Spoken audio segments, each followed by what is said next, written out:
이른바 명절 효과 또는 명절의 정치학이라고도 하죠. 추석 연휴의 민심 변화, 정치권이 촉각을 곤두세우고 있는데요. 정부 여당 입장에서 보면 일단 지난주 개최된 평양 남북 정상회담이 효과를 톡톡히 보고 있는 것 같습니다. 추석을 맞아 방송 3사가 진행한 여론조사에서 국민 10명 중 7명 이상이 문재인 대통령의 국정수행을 긍정평가하는 것으로 나타났기 때문입니다.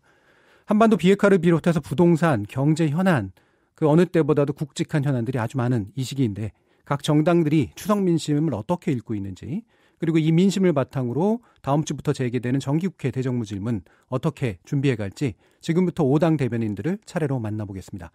가장 먼저 더불어민주당의 강병원 원내대변인 연결했습니다. 안녕하십니까? 예, 안녕하세요. 강병원입니다. 추석 명절 잘 보내셨는지 모르겠는데요. 지역구가 은평이시고 또 거기 오래 사셨잖아요. 어떻게 뭐 좀 돌아볼 시간 있으셨나요? 예, 그 추석 전에는 지하철에서 아침 출근하시는 분들께 추석 인사를 했고요. 예. 복지관 그리고 시장을 다니면서 지역 주민들께 추석 잘 세시라고 인사를 드리면서 지역 여론들도 성취했습니다. 예. 뭐 이런저런 얘기 많이 나누셨을 것 같은데 일단은 뭐 남북 정상회담, 그다음에 남국 우리 한국과 미국의 정상회담 또 중간에 부동산 공급 대책 발표까지 있었어요. 이 전반적인 네네. 것에 대해서 지금 지역 민심 같은 거랄까요? 어떤가요? 그 지역을 다녀보면은요, 그 지역의 주민들이 국회의원을 대하는 태도에서 이 정부에 대한 지지도를 좀 체감할 수가 있는데요. 예. 아주 기분 좋은 지역 인사를 다녔습니다. 그렇군요. 최근에 이제 방송 3사 여론조사 결과를 보면 대통령 지지율이 50%에서 다시 70%로 급상승을 했지 않습니까? 그렇죠. 아마 지역 주민들이 그런 얘기들을 많이 하시더라고요. 그 평양 순안공항에서의 환대, 그리고 백두산 천지에서 그 대통령과 김정은 국무위원장이 두 손을 맞잡고 사진 찍은 것들이 항상 화제였는데요. 예. 그만큼 이렇게 한반도 평화에 기대를 거는 우리 국민들의 마음이 드러나지 않았나 생각이 듭니다. 예. 물론 그 사회자께서 말씀하셨던 것처럼 집값 문제도 상당히 좀 화두가 됐는데요. 예. 저희 뉴타운도 좀 아파트 값이 좀 올랐는데 그런 부분들이 빨리 안정화되기를 바라는 지역 주민들의 민심도 읽을 수 있었습니다. 예. 일단 이제 지지율 반등은 정부 여당 입장에서 보면은 이제 상당히 반가운 일이긴 한데 분명히 말씀처럼 이 남북의 평화 무드에 대해서는 확실히 국민들이 지지 의사를 보내고 있는 거잖아요. 전반적으로 그 반등의 의미, 하향세였다가 반등됐던 의미를 어떻게 보시나요? 저는 이게 이 한반도 긴장을 평화로 돌리려는 이 문재인 대통령과 정부 여당의 큰 정치에 국민들께서 다시 한번 믿어주시고 더 기회를 주시는 게 아닌가 싶습니다. 예. 확고하게 이 기회에 한반도 평화 번영의 시대를 열어야 한다. 그리고 한반도 평화가 가져올 경제적 효과, 곧 평화가 경제라는 것에 대한 우리 국민들의 기대가 고스란히 반영된 게 아닌가 싶습니다. 작년처럼 북한이 핵과 미사일 실험 등으로 전쟁 위기로 치닫는 것을 우리 국민 누구도 바라지 않는다라는 게 드러나고 있다고 생각하고요. 아마 지상파 3사의 대통령에 대한 국정 수행 지지도가 70% 초반대로 다 올라서지 않았습니까? 예. 그리고 우리 국민 10명 중 8명은 지난주 평양에서 열린 3차 남북 정상회담을 긍정적으로 평가하고 있습니다. 예. 심지어 북한의 김정은 국무위원장이 연내 서울 답방해달라는 그것에 대해서는 80% 초반부터 후반까지 굉장히 압도적인 국민들이 원하고 있는 사안이 아닌가 싶습니다. 그만큼 우리 한반도의 평화 번영의 시대, 평화가 곧 경제, 그리고 이거를 꾸준히 정말 흔들림 없이 추진하고 있는 문재인 정부에 대한 국민들의 압도적인 지지의 표현이 아닌가 싶습니다. 예. 그 여론조사 이제 내용을 또 가만히 살펴보면 이제 다른 이면도 좀 읽히긴 하는데요. 전반적인 지지 의사가 확실하지만 경제 정책 부분이랄까요? 경제 대책 부분에 대해서는 또 이제 유보적이거나 부정적인 입장들이 나와요.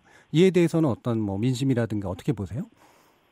예, 일단은 그 부동산 대책 부분 같은 경우는 좀 많이 저희가 초월했었는데요. 예. 9.13 대책을 통해서 이 종부세 강화에 대한 확고한 의지, 그리고 다주택자, 그리고 투기 세력에 대해서는 결코 용납하지 않겠다라는 정부의 의지가 명확히 발표가 됐습니다. 예. 아마 이 가파르게 상승하던 집값 상승세가 당분간은 좀 잠잠해지지 않을까 싶고요. 이번에 정부의 대책은 규제 대책뿐만 아니라 수도권을 중심으로 한 공급 대책까지 함께 발표되지 않았습니까? 예. 저는 그래서 이 관망세가 이어지면서 서울의 집값은 안정세로 좀 전환할 거라는 분석들이 좀 우세하던데요. 예. 정부는 여기에 더 만족하지 않고 더 우리 국민들이 체감할 수 있는 부동산 투기 근절 대책들을 또 마련할 것입니다. 저희 당의 이해찬 당대표께서도 만약에 이 9.13 대책이 효과가 없다면 더 강력한 대책을 마련할 것이라고 얘기하셨는데요. 그런 의미에서 지역균형발전 정책을 저희가 다시 한번 강력하게 추진하려고 하는 것. 그래서 수도권과 지방, 그리고 지방에 더 많은 힘을 실으려고 하는 것도 의미가 있다고 생각하고요. 예. 공공임대주택을 대폭 확대하려고 하는 정부의 의지들도 계속해서 표현해 나갈 것입니다. 예. 그러면 또 하나 남은 게 이제 판문점 선언 비준 동의안 이제 미뤄졌던 건데 처리 전망 어떻게 보시나요? 저는 최근에 아주 기쁜 소식을 하나 들었는데요. 예. 어제였죠. 바른미래당의 김관영 대표가 기자간담회에서 이제는 비준 동의가 국회 의무가 아니라 권한이라는 점에서 비준 동의안 처리할 것을 검토해야 한다고 강조를 했습니다. 예. 저는 너무나 이게 반가운 말이라고 생각합니다. 이제는 지지 결의안 정도가 아니라 비준 동의안으로 이 정부가 추진하고 있는 판문점 선언과 평양 선언에 대해서 법적 제도적으로 안정성을 저는 부여하는 게 국회의 당연한 책무라고 생각합니다. 예. 이 한반도 평화 번영은 여야를 막론하고 8천만 결의 모두의 문제 아니겠습니까? 예. 대통령 혼자 할 수 있는 일이 아닙니다.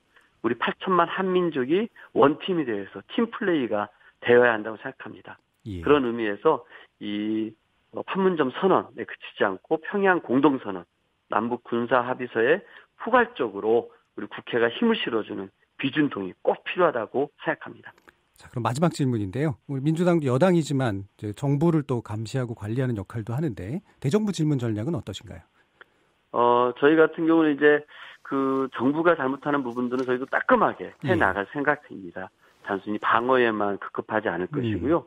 왜 그러냐면은 결국 여당이 정부가 하고자 하는 것에 대한 고민도 잘 알지만 그런 의미에서 더 따끔한 그 회초리를 들 수 있다고 생각합니다. 그렇게 함으로써 우리 국민 모두가 행복할 수 있는 방향으로 정부 여당이 이끌어가야 한다고 생각하거든요. 그런 의미에서 이번에 야당도 어떻게 나올지는 모르겠습니다만 저는 이렇게 발목 잡기가 되어서는 안 된다고 생각합니다. 예. 제가 이번에 추석 민심을 들으면서요. 아까 말씀을 안 드렸습니다만 대통령 잘한다는 말의 이면에는 한국당이 왜 저렇게 발목을 잡는지 너무 안타깝다는 얘기도 너무 많았습니다. 이 평양선언에 대해서 한국당이 했던 얘기들을 보면은요. 정말 이렇게 이 군사적으로 거의 불가침 선언에 가까운 선언을 하지 않았습니까? 예. 근데 국방에 눈을 빼버리는 합의다. 서해 NLL을 사실상 포기한 폭거다. 속빈 강정에 불과한 공동선언이다. 이런 말들을 하고 있는데요. 국민들은 이거에 대해서 명확히 한국당을 평가하고 있습니다. 예. 한국당이 112명 국회의원을 갖고 있음에도 불구하고도 그 지지율이 10%도 안 된다라는 것은 스스로 반성해야 될 문제라고 생각합니다. 언제까지 시대착오적인 정당으로 남을지 너무나 안타깝습니다. 예, 잘 들었습니다. 강병원 더불어민주당 원내대변인이었습니다. 감사합니다. 예, 감사합니다.